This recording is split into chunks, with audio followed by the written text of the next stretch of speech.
এখনও শেখ হাসিনার সংবিধান চালুর চেষ্টা চলছে, সেটি বাদ দিতে হবে বলে মন্তব্য করেছেন কবি, প্রাবন্ধিক ও রাজনৈতিক ভাষ্যকার ফরহাদ মাঝহার। তিনি বলেন, ডক্টর ইউনূসকে জনগণের প্রধান হিসেবে, প্রেসিডেন্ট হিসেবে স্বীকৃতি দিতে হবে।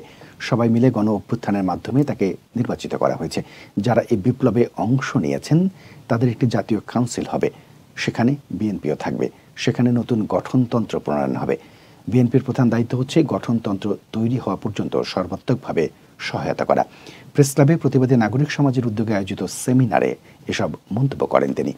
বিএনপি নেতাদের ধৈর্য ধরার পরামর্শ দিয়ে ফরহাদ মাঝহার বলেন, রাজনৈতিক দল কিভাবে নির্বাচনে আসবে সেই গঠনতন্ত্র তৈরি হওয়া পর্যন্ত নির্বাচনের দাবি তোলা যাবে না।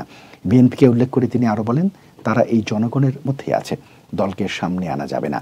আগে রাষ্ট্র গোছাতে হবে, শত্রুকে মোকাবেলা করতে হবে। ফরহাদ মাঝহার বলেন, বর্তমান সংবিধানের জন্য লড়াই হয়নি, সংবিধান উৎখাত করার জন্য লড়াই হয়েছে। যারা শহীদ হয়েছেন তাদের মনের অভিপ্রায় লিখিত হওয়া পর্যন্ত সরকারকে সময় দিতে হবে। নতুন গঠনতন্ত্র তৈরি হওয়া পর্যন্ত মাঠে থাকতে হবে। নানা ষড়যন্ত্রের বিরুদ্ধে বিএনপিকে বিশেষভাবে সতর্ক থাকতে হবে উল্লেখ করে ফরহাদ মাঝহার বলেন, ভারত জানে যে বন্দি বিনিময় চুক্তির মাধ্যমে হাসিনাকে যে কোনো সময় খুনি হিসেবে বাংলাদেশ চাইতে পারে, তারা দিতে বাধ্য। 15 ও 21 অগাস্ট একটা গণহত্যার পরিকল্পনা ছিল, এসব রুখে দেয়া গেছে। যে কোনো মুহূর্তে ভারত কিন্তু এখানে গণহত্যা করতে পারে।